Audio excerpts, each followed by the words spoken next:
দেশের এক নম্বর news network. আর আপনারা দেখছেন TV9 বাংলা, প্রথম থেকেই প্রথমে।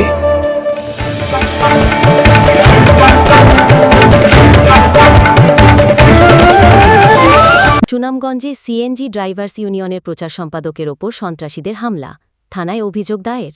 সুনামগঞ্জ প্রতিনিধি। সুনামগঞ্জ সদর উপজেলার মল্লিকপুর গ্রামে সৌরভ সহ কিছু সন্ত্রাসী দেশীয় অস্ত্রশস্ত্র নিয়ে সিএনজি ড্রাইভার্স ইউনিয়নের প্রচার সম্পাদক আনোয়ার হোসেনের ওপর হামলা চালায়। গত বৃহস্পতিবার রাতে আনোয়ার হোসেনের ওপর হামলার ঘটনা ঘটে।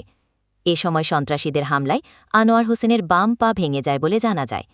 গুরুতর আহত আনোয়ার হোসেন সিলেট ওসমানী মেডিকেল কলেজ হাসপাতালে চিকিৎসাধীন আছে। এই হামলার ঘটনার বিচার চেয়ে তার মা ৩ জনের নাম উল্লেখ করে সুনামগঞ্জ সদর মডেল থানায় একটি লিখিত অভিযোগ দায়ের করেন। অভিযোগ সূত্রে জানা যায়, বাবু মিয়া ও টিপু মিয়ার মধ্যে টাকা পয়সা লেনদেন নিয়ে বিরোধ থাকায় বাবু মিয়ার একটি মোবাইল ফোন জোরপূর্বক কেড়ে নিয়ে যায় অভিযুক্ত টিপু। এ সময় আনোয়ার হোসেন টিপু মিয়ার বাড়ির সামনে উপস্থিত ছিল। অভিযুক্ত টিপু মিয়াকে বাবু মিয়ার মোবাইল ফোনটি দিয়ে দিতে বললে এ নিয়ে আনোয়ার হোসেনের সঙ্গে টিপু মিয়ার কথা কাটাকাটি হয়।